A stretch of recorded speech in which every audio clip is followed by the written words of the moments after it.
Activate party mode.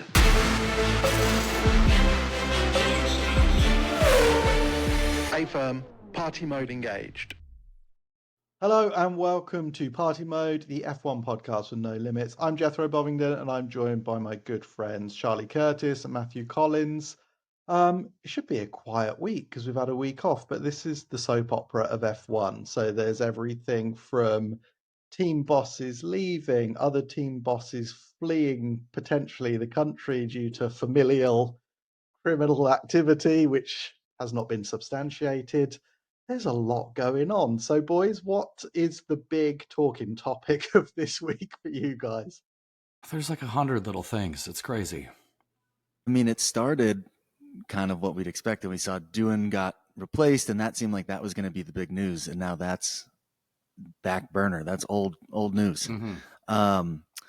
I think kind of the coolest story I liked coming out of this week was all the talks that Sergio's in with possibly Alpine and Cadillac, and it's just like he's moving forward for the 2026 season and looking to have a full-time seat, which just has to feel so good for him. Like, it's such a redemption story because he was just getting shit on last year, and every single race it was like everyone just kept saying, I can't believe he's in this race, I can't believe he's in this race, I can't believe it, until he got the boot, and now it looks like he's going to come back. Well, let's talk Alpine. Firstly, let me apologize for my setup. I'm in Milan. So, you might hear a tram coming noisily past my hotel room about every 10 minutes. But I had an incredibly long day. Left Spa yesterday, drove home, saw my family for like 3 hours, then drove to Heathrow. And in the excitement stroke depression, I forgot my headphones and mic. So I'm sort of using a makeshift arrangement. So apologies for that. But yeah, let's talk Alpine because everything is basically linked to Alpine. So I want to run through some of what happened. So as you said, Charlie, first thing is that Jack Doohan loses his seat. And that means that Colapinto is in, and almost immediately the team principal, Oliver Oaks, leaves. So the assumption is that he feels undermined by Flavio Briatore, his position's untenable, and that's it, he has to leave. But slowly things start to unravel in different ways, and we're peeling back layers of this story all the time. So let's talk Ollie Oaks. Firstly, former racing driver, won the 2005 karting world title, so a really accomplished driver actually, and he's a director of High Tech Grand Prix who run in F2. Very highly regarded, tipped to take over Red Bull one day, which we will talk about in the coming minutes. And he was appointed team principal of Alpine in July 2024 at the age of just 36. Okay, so we think Flavio's undermining, but then Flavio comes out and says that he actually loves Ollie. A lot has been said in the past 24 hours incorrectly, he said, associating the decision of Ollie resigning to an alleged disagreement or that we shared different views. This is completely false and far from the truth. Me and Ollie have a very good relationship. Ollie goes further still and says, it's been a privilege to leave everyone at Enstone. What a team, what a place. It's a personal decision for me to step down. Flavio has been like a father to me. So now we have no idea what's happening. But then we assume this is some sort of PR whitewash and that actually they don't get on and hate each other. But then it emerges that Ollie's older brother, William, who is a co-director of High Tech GP, was recently arrested just last week in Silverstone, quote, in a possession of a large amount of cash. A Metropolitan Police statement. Sorry, this goes on, but we need to know all this context. Yeah, a police statement goes on. William Oakes, he's 31, he's younger brother, sorry. William Oakes, 31 of Rugby, was charged with transferring criminal property on Friday, 2nd of May, after he was stopped in the Silverstone Park area in Northamptonshire on Thursday, the 1st of May, in possession of a large amount of cash. He appeared before Northampton Magistrates Courts on Saturday, 3rd of May, and was remanded in custody. So effectively, he's in prison. And since then, it's been reported that Ollie Oaks has gone on the run to Dubai. Now, we don't know if this is true, but there's more to this. So I also don't know if I was in criminal, I wouldn't be going to Dubai. That's just not where I would be going if I was in criminal issues. Where would Yeah. you go? Go to Mexico. I don't know. You can go to jail in Dubai for giving someone the middle finger. So I feel like it's just not really where I'm going to go. But Well, it turns out he maybe should have gone to the States, because there's now this Russian tie, which is quite funny.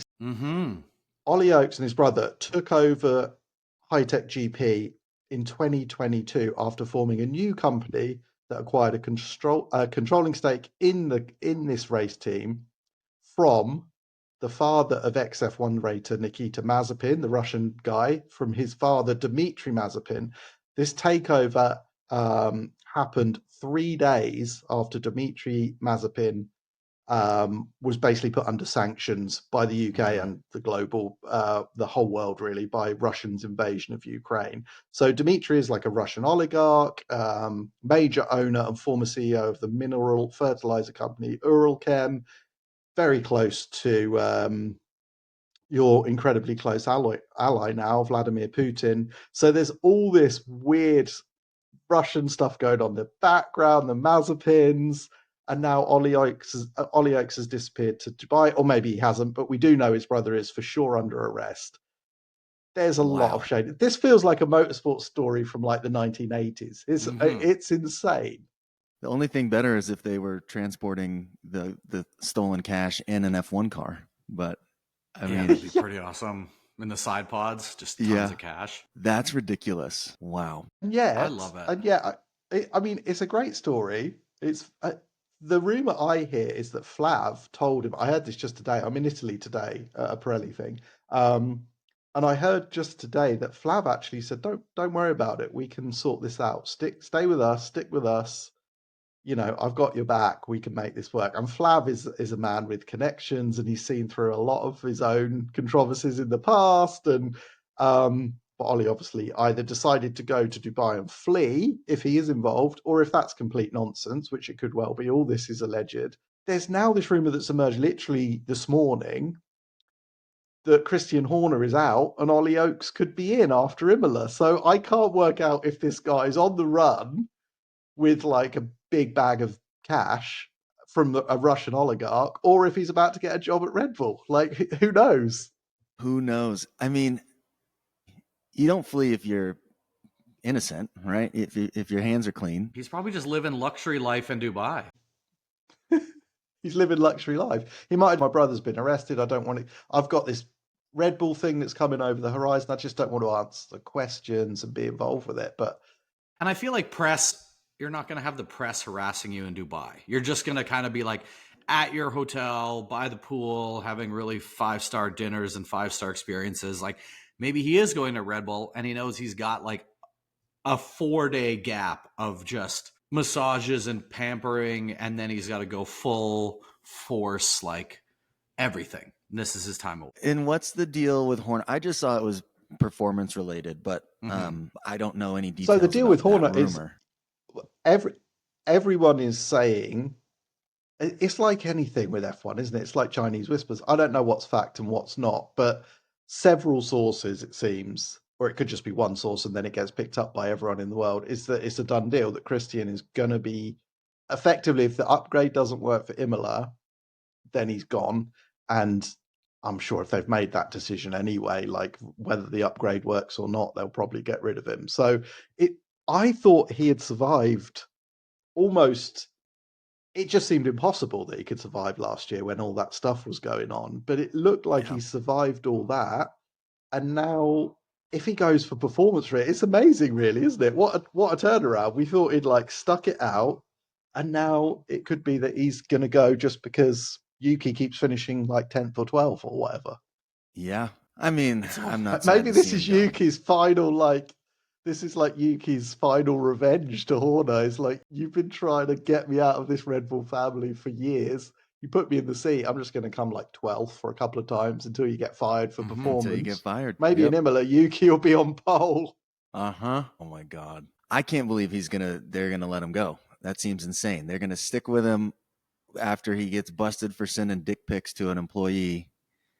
And I guess the other car hasn't done great. Their car in general hasn't been great this year, but they still won a lot recently. It's not like they're in the bottom rung of teams, but It's just I'm hard to not sad to imagine see him him go. getting fired. It's just Mhm. it's so. I think he's so locked in there that like I look at it and I don't feel like there's a way he can fuck up to get him fired. So that's the only reason it feels weird to me. I don't understand it. Yeah, he does feel kind of protected. But he's so intrinsic to the team as well, Yeah. isn't he? He feels like when you see these guys, because he's been representing Red Bull for like 2 decades, basically, you just assume he has shares or ownership. It Mhm. feels like he's a team owner as much almost as Yeah. an employee. But I guess they're just not. They're all employees. Pretty much Toto owns some of Mercedes, doesn't he? But no one is invulnerable, it seems, except maybe Yeah. Max.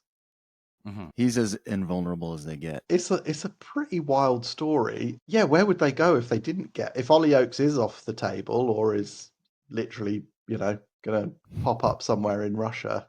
What do they do from here? I mean, Alpine are left with Flavio Briatore, who's like 75 years old or whatever, and not a technical guy at all, acting as acting team Team principal, principal. basically. But Alpine is always in chaos, so that feels fitting. But what the hell do Red Bull do when Christian goes? Well, maybe Christian goes to Alpine and brings Sergio back on board with him. Little reunion. Be amazing. It's yeah, I mean, I don't know. And this performance thing, I get it. If Max has been trying to get him out and this is his chance. But I feel like it doesn't matter if you've got Jesus running the team. Like when Adrian Newey left, he's the dude who walks on water. So they're never going to be as dominant once that technical team started to break up. And I think, yeah, I mean, it doesn't matter who's in charge. When you lose someone that key, you're not going to continue to dominate. It's impossible. Yeah, it might be the end of their domination for a couple of years. I guess we'll all see next year Yeah, it's too. Like nuts. everything is going to change so much. Yeah. Do we have any other major news stories that I guess nothing like that, but I anything mean, else nothing coming as out of the big week? as that. I don't Yeah. think so. Did you? I mean, you've probably got pulp, haven't you, Matt? I was gonna talk about Max's a week after his child was born, popping up testing under a pseudonym at the Nürburgring Nordschleife, which is pretty Yeah. cool, I have to say. Jake, it's so weird. It's like the more extracurricular activities you think you just have a child, yeah, your commitment's F1. You're going to be doing that. I'm also wondering, like, has he been sim racing as much? Like, I was doing 2 to 3 hours a day before I had the baby, and I have done probably 3 hours in 10 months since I had the baby. I don't know if I'd be going and testing at Nuremberg. He's built different, man. I agree. Yeah. He's been, and to me, it increases the legend. It increases the legendary status just because it's like it. Had a daughter, turned up at the race weekend, stuck it on pole, and then a week later, he's at the most dangerous racetrack in the world. And there's all these rumors swirling around that he broke the lap record, which I have Yeah. no idea if they're true or not. But I it's saw that like too. it's He just broke the lap record on a full tank of gas and with traffic. He wasn't the only car on the track. Like he wasn't just doing a solo one on his first lap. Just goes, does it, and then didn't answer any questions after. Do Just we left. know what car he was in? Yeah, he was in a Ferrari 296. yeah. So he was in a GT3 car. So his race team that he started runs Ferrari GT3 cars. And so he was there testing. And what was his name? He had a pseudonym, didn't he? Franz Hermann. Yeah, it was Franz Hermann. Franz Hermann. Yeah, he's built different. I'm not surprised. There is precedent for this because Kimi Raikkonen, because a lot of F1 drivers, they have all these clauses in their contracts that they can't do all these extracurricular things because obviously they're expensive assets and valuable. So Kimi Raikkonen, when he was racing for Ferrari, I think it wasn't meant to do very much at all. It might have even been in the McLaren days when he was probably not meant to do anything.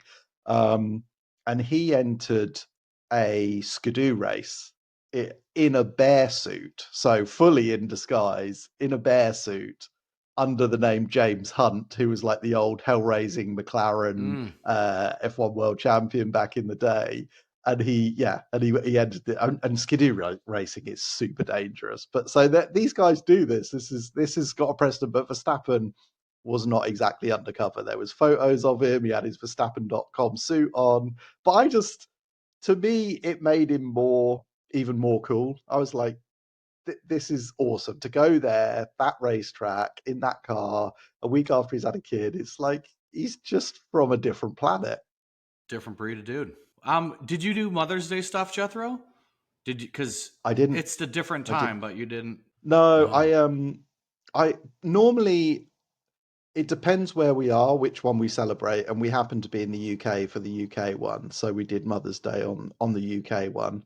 But I completely forgot about the American because I was away. I was at Spa for the World Endurance Championship, and then just drove back on the Sunday. Yeah, that's right. So I had a long drive back, but that was cool. That was Spa's just the best, and there was thousands of people there because it was gorgeous weather all weekend, which it not often is there. And I had another cool WEC rumor as well, which was related to F1, and that's that Lewis's Ferrari contract, which I think is a 2-year +2 or something, but it has a clause in it that allows him to do Le Mans potentially with Ferrari as well. So the 24-hour of Le Mans. So that's not going to be this year for sure. But I think it may well be in his future. So Max is looking to do a Nürburgring race and he loves Le Mans. So he's definitely thinking about what he might do in the future. And it sounds like Lewis, who I somehow didn't expect to step to a different sort of category because he's just been so F1 focused his whole life. But it sounds like he might get into the Ferrari 499P Le Mans car at some point and maybe test it towards the end of the year. So also another cool rumor. Pretty So cool. yeah, all these guys are out there doing it, which is, it's nice to know it's not just a job, isn't it? It's like they actually love what they're doing. So I'm pleased that both of them are showing that, really, that it goes beyond just turning up for work, basically. Yeah, and we talked about it before with like when do they retire? What do they do after? And it's like, they want to do some version of racing, whether it's boats or jet skis or cars or whatever. They just have that in them. They need that rush. So what's been going on with you guys in California? Isn't it like 9,000 degrees out there or something at the moment? It cooled off today, but this weekend was rough. I had a baseball game at 8 on Saturday, and already, it was so hot, sweating, soaking wet at 8 a.m. And we just swam in the pool all weekend, just try to beat the heat. But it was hot. I think it's supposed to cool back down though. Yeah, I was up later than I've been. I went to a guy, one of my coaches from my Muay Thai gym was fighting near the airport, and I can't believe I went. I don't go places alone. Like, I don't like it. I never have. I always need to have a wingman with me. I usually won't do anything if I'm showing up solo and I'm kind of not really meeting anyone. And I know a couple people like that we train with in a class, but not well. And I can't believe I was convinced I was going to bail. And then I decided I'm going to go and support them. And it was the loudest thing I've ever been a part of. Like, when you go somewhere and they're like, the speakers were turned up so loud, they were rattling for 4 hours. I showed up at 7:30. He didn't fight till midnight. Oh, have you been to like UFC and stuff? Because I was having this discussion when I was away. Because one of the girl who does the presenting on the World Endurance Championship, she did a bit of UFC stuff when they came to France a couple of times, and she said it was horrible because she was like ringside, and then she'd have to go in the ring while they're like cleaning up the blood and stuff. I love boxing, but UFC is too much. I don't like the ground game. I find it so boring. As soon as they go to the ground, I'm like, I don't care to see this wrestling.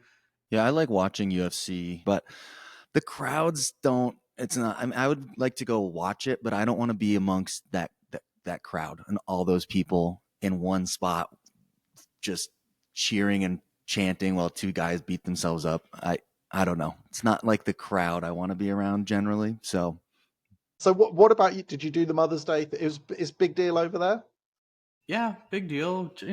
Just breakfast, hang out, treat the girls.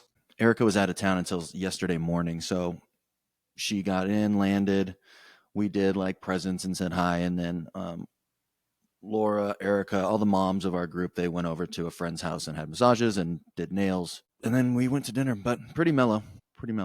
Yeah, that's the same over here. I think Mother's Day basically means that you don't have to be a mother for a day, doesn't it? I think that's the ultimate reward on Yeah. Mother's Yeah. Day, which sounds fair enough to me. Sounds We've completely settled on that for the reasonable. last couple years of like, what they really want is to not have their kids for a couple hours, and so that's kind of what we do. Yeah. So I might go take Cece to the dream. zoo today. We The might zoo go to here's the great. zoo for the first time because it's cloudy today. It's been so hot. We wanted to take her, and now it's like cloudy. We don't have to worry about her getting sunburned. We can just kind of keep the shade on the stroller off. So I think we might do that right after this. We'll see. I'm LA excited. Zoo is great. Yeah. Do we have any other pulp? Yeah, do you want to do pulp or do you want to do your preview of Let's the do track? pulp and let's do the track after maybe. Okay. Hit us. So we got a lot of little things and some bigger things with pulp. Sebastian Vettel's came out and he says he thinks that Mick Schumacher should be the front runner for the Cadillac seat. He says he's been maturing a lot. He's been doing really well at WEC, which I don't follow at all. So maybe Jethro, you know how he's been doing, but that's interesting. It's kind of going against everything else, and people listen to Seb. So Okay, here's my take on Mick. I really like him. He's a really cool dude. I actually chatted to him this weekend. He's a lovely guy, and he has really improved. He actually qualified in 5th position, which probably doesn't sound great, but the Ferraris are really dominant at the moment in WEC. So he did really well in the race as well. They finished 3rd, so they've had 2 podiums in a row. And when he first started, there's 2 cars, and he generally got out qualified by the other car, but he was still clearly the quick guy in his car because there's 3 drivers per team, and he was always the qualifying guy. Basically, he now still qualifies, and he's got on top of this other guy who's a good driver. So he seems to be the lead Alpine driver. He's doing a great job. German people are incredibly supportive of other German drivers. It seems like Vettel, all these guys, they really push Mick. My feeling is he's found a really good home in sports car racing, and he's doing a really good job, and he can have a great career. And I just see going back to a team it's highly unlikely Cadillac are a good team to start with. It's going to take a while.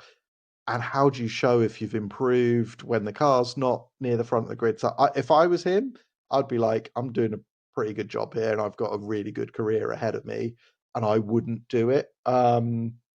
I get why they're all like I say, they all embrace each other, the German drivers, and it's really nice. Schumacher did the same with Vettel, back in the day. Michael Schumacher, his dad.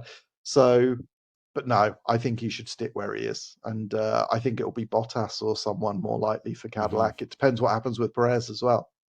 Yeah, for sure. We also have kind of a little, sad news. Alonso's longtime physiotherapist passed away. So he's been his physiotherapist since the beginning of his career, which that's a long time to have one guy beside you and massaging your legs and stretching you out and everything. Like they must have been super close. So that's probably pretty tough. He did a nice tribute post to him, and yeah, sweet little Wow. Alonso. How old was he? Don't know. Just know he passed. Wow, that is sad. Yeah. But we got Damon Hill, who believes that Max should for sure move somewhere else, he's saying. And he also says if he doesn't move somewhere else, he should take a year off. I don't know. It's like, I can never see that. Like, he can't take a weekend off of doing something. Like, I don't see there's any chance unless he's not going to take a year off. If he takes a year off, he's going to that'll be it. I don't think he'll come back. He'll find something else that fills his time and is fun, and he'll be on to the next thing, I think. Yeah, like he said years ago, if he retires, he's just going to get fat and drive a Harley. Well, why would he either? Because he's the best. Everyone wants him, so he can go wherever he wants. So why would it's not like even if he rang Ferrari tomorrow and said, I want to come and drive for you, they would find a way to get rid of one of their drivers. Like everyone wants him. So I just don't see why I would. But it'll be interesting what happens with this Horner thing, but I suspect he might leave. It just seems like there's something poisonous going on at Red Bull, isn't there? And maybe he's never going to be happy there again. He needs to just get out and try something different. Mm-hmm. Yeah. It seems though, like if Horner leaves, that Max has to have a say in that. Like he has to be able to voice his opinion, like whether he wants him there or he wants him gone. But his preference probably carries a lot of weight over there, I would imagine. So if Horner does get fired, it's almost like Max requested it or supported him being fired, and maybe he'll stick around because they're going to build a new team around him that he has some say in or something like that. I don't know. It seems like Max has to have a pretty strong voice in that organization. Mm-hmm. Maybe he's going to install his daughter as team principal. Yeah, she'd be Mhm. perfect. 2 weeks old, team principal of Red Bull. His father-in-law. Lily Verstappen. We also have one. Pablo Montoya has came out saying that he believes that it's very possible Liam could be dropped mid-season. So that's crazy. I don't know. Can you remember the last time a driver's been dropped by 2 teams in one season? I don't think it's happened. That's No, I pretty think that good. would be unprecedented. Uh, Charlie's just for face poor is Liam. he's Even trying not to laugh. It's like he's lit up. He's lit up at this news. It's funny. It's funny to me. it's crazy. Charlie's the Grim Reaper. If he does actually get removed from the second team, I'll feel a little bad for him. Yeah. But until then, I'm gonna laugh at the headline. Yeah, I don't think he can recover from that. If it's a second drop, that's it. No, and going into this season, he was supposed to be the best rookie. He had the most experience, and he was supposed to be the top guy. And yeah, clearly that didn't pan out. I think he goes to IndyCar if he leaves. I don't know why. I just have that feeling if he leaves, not a lot of drivers I think would go to IndyCar, but I think he would.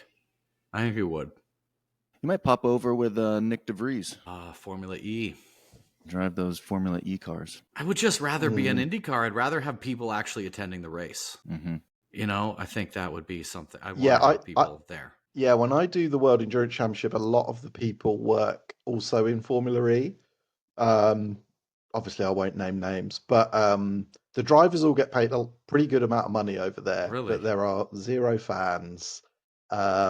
It's just it's almost like a big corporate show of sustainability and being progressive. But as a race series, and actually, I don't watch it because I can't think of anything worse. But as a race series, it's meant to be pretty good. There's a lot of overtaking, etc. But it's just so incredibly boring to me.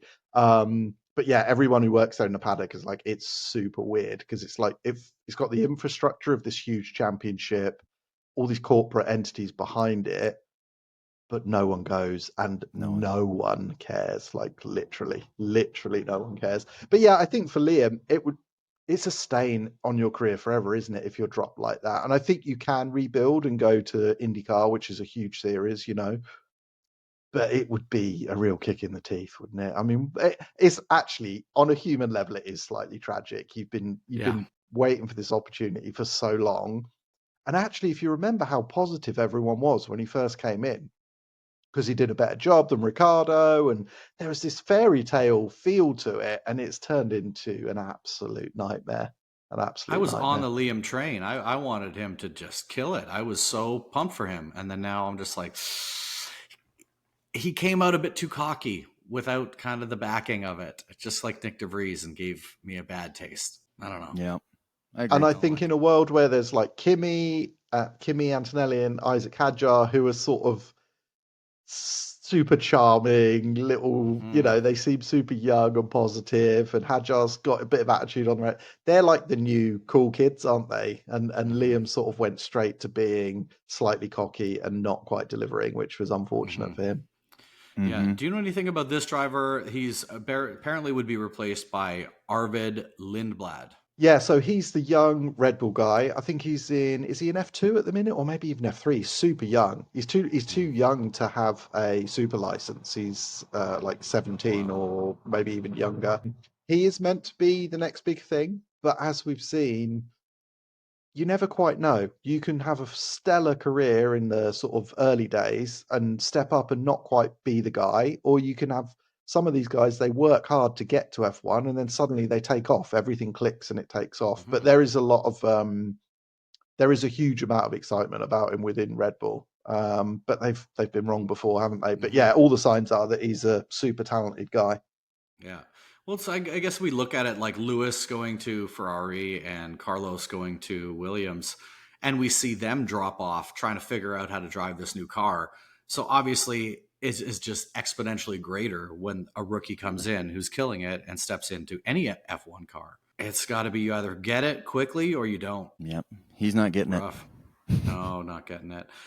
We have Jonathan Wheatley also suggested that he thinks after the Spanish GP, the pecking order could massively change. Kind of like what we saw with like McLaren last year, just tanking the whole season and all of a sudden turned around and just killed it. So I hope that happens, even though I'm enjoying how everything's going now. But like, I love a good shakeup, and it would be really fun to see some switching around. We got a lot of big upgrades for this weekend, right? Yeah. Red Bull, Ferrari, and then I was reading that Ferrari's for the Spanish GP, they're doing something with their new wing that's supposed to be. I think Fred said we'll see after Barcelona, and if we can turn it around, great. Otherwise, we're moving on to 2026. So that's kind of their big. Because there's effectively a rule change. So that's something to do with the flexi. It's the front flexi wing. They're changing the load test on it, so there will be a much tighter tolerance. Red Bull and Ferrari both are clinging on to the belief that this is going to stop McLaren in their tracks and jump them up. McLaren, from their point of view, say we're already compliant, so we don't think it's going to change a thing. My feeling is probably it's going to be a non-event. I think it's going to be about upgrades rather than this flexi wing issue. But it would be quite a cool story if we saw a complete flip in the season again, because we definitely need to see everyone catch up a bit because McLaren looks so strong. So yeah, Ferrari are basically praying for a miracle, it feels like at this stage, but let's see what happens in Spain. I like when they have these new upgrade packages it's like every race there's a different team that has some upgrade package, and it's most of the time it's not a huge bump in performance, but it's like the storyline is fun, and it's kind of fun to track those and see who's making improvements, because we saw it last year. It was a complete 180 for McLaren, and so it's possible for that to happen for another team this year too, hopefully Ferrari. Yeah, I know that would be fun. I'd like to see Ferrari up there battling McLaren over than Max having a better car. Like, I like seeing Max struggling to get there and doing good things. I think it's the most fun I've had watching Max is kind of in this point, because he can still pull it off, but it seems like Ferrari can't pull off a miracle drive. They definitely need their car to be up there. Yeah, they're struggling. They are really struggling. And lastly, this is exciting. Yeah, we got Carlos Sainz Sr. is considering to run against Mohammed bin Salam for FIA president. That would be rad. And also, is that a conflict of interest when your son is a driver? Like, couldn't you make calls that would be advantageous to your son? Yeah, I guess in theory, but... Well, I guess it would be like you being the commissioner of your son. Yeah, if I was like the NFL commissioner and they played in the NFL. Well, aren't you like a commissioner of Wilder's League? But yeah. So, yeah. But Charlie's scale. way harder. Charlie's literally like changing the rules to make it much tougher for his son. So it could swing the other way. Maybe it's going to go the other way. Charlie's the helmet Marco of Wilder's Little League team. Yeah. Just ruthless. I hope he does, because I like Carlos Sainz Sr. He's a legend. He was a rally driver and he was just a beast. He was a beast in the cars from this great era when there was loads of great drivers. I raced against Carlos Sainz Sr. There's a claim to fame. When I did the Nürburgring 24-hour, it probably would have been in 2014, maybe. It's a huge grid. Back then they had like 180 cars, maybe even 200 cars. But he was racing for VW at the time, and I was in a BMW or something. But we weren't really in the same class, but I was on the same grid as him, which at the time I thought was like the coolest thing ever. Yeah, that's cool. So yeah, that was really cool. And can you imagine if Max did go and race at the Nürburgring? Because everyone who's ever raced there would want to be on the grid for that day to say they've been on, to get the sheet. You know, can you imagine the qualification sheet and it's got your name and Max Verstappen's name on the same thing in the same race? That would be super cool. But yeah, I love Carlos Sainz Sr. He's a legend, so I hope does it. The FIA needs a non-Putin style leader, I think. Was he a race car driver? He did, I believe he's like Middle East rally champion many times. I don't know what the standard of that is. I know that the drivers get, what's the word? Massively pissed off when he compares himself to them because he says, I am a driver. But yeah, he certainly had big success in Middle East rally stuff. He just seems to run it in a very old school way, in a sort of dictatorial way, which people just don't respond to. And the power that the drivers have now because of who they are, the social media following, they're the stars of the show. And I think they're right to feel like they have a bit more of a say, and the teams too, than just being dictated on from high, which is just it's just not the way you run things these days, basically. Okay, so we got the Imola track coming up. I'm going to share some track facts about it as we get into there. So this is in Imola, Italy. Forgive my pronunciation. This long-ass name, Autodromo Internazionale Enzo E. Dino Ferrari. It's the longest track name of the season, right? This track length is 4.9 kilometers long. It is 63 laps, a total of 309 kilometers. The track type, it's a permanent road course. The first GP there was in 1980, and it has 19 turns, high-speed straights, and technical chicanes. Iconic corners, forgive my pronunciation of this, Tamburello, which is a high-speed, historical, dangerous turn. The Acque Minerali, downhill challenging braking, and the Rivazza, the double left-hander, critical for DRS entry zone. Overtaking zones, mainly the main straight. DRS zone, there's only one. 2024 winner was Max Verstappen, and that same year he set the fastest lap. Notable moments, this is when Senna and Ratzenberger tragic accident in 1994 led to major safety upgrades. So the weather is also completely unpredictable, so we could have a lot of weather changes throughout the whole weekend, which is always exciting, and we had that last weekend. I hope we get a little bit of that this weekend as well. Love it. And you've been there, Jethro. Yeah, it's I've been there. It's an amazing track. It's incredible to think that back on that weekend you were talking about 2 Formula One drivers died in the same weekend there, which is truly insane in the context of today, isn't it? And the safety and everything. But I was there not so long ago, a couple of weeks ago, and the thing that strikes you, I went out on the track. I didn't drive it, but I got a passenger ride in a BMW M4 with one of the BMW drivers in World Endurance Championship. It's so narrow in places, like it's insane. Yeah. There's bits of it that feel vaguely modern, but nowhere near as wide as somewhere like Silverstone or Kota or somewhere like that. But when you're out the back, it's like a car and a half wide in places. It feels like there's big curbs, so the cars will get up. The cars that are good on the curbs will really excel, and the ones that struggle and run really stiff and really low will not enjoy it as much. But it's just old school, and it's Italy, and there's like literally the fans turn up in their hundreds of thousands. It's proper old school track, and I think it might be a bit of a struggle to overtake just because it's so narrow. But I think it normally serves up a good race because a mistake punishes you. There will be cars in gravel. There will be bits of bodywork breaking off over curbs, and there'll probably be safety cars. So yeah, I think it will be a mega race. And I love these European old school races when they get going. It's proper atmosphere, proper track. So yeah, it should be cool. But huge pressure on Ferrari always when we get to Imola. Ferrari factory is probably an hour and 20 minutes from there, so it's just down the road basically. So it's a home track. Really fun. And who is also we got a fun little race event planned here. Too bad you're not here, Jethro. Charlie arranged it. Where are we going, Charlie? Sunday morning at 6 a.m. I reached out to this restaurant about like trying to host events, like watch parties, basically. And so this will be the first one. So I'm gonna get a projector over there, put it on, eat breakfast, watch the race. See how it goes. Should be fun though. That's cool. So it's near your house, is it? Near you guys? It's like 5 miles away. It's 3 miles away. It's close. So if it goes well, then maybe we'll make a formal announcement for any LA people to come to the next one. Who's on the guest list? Me. Matt, Just it's me and Charlie. we'll be watching it on our phone at the diner. Yeah.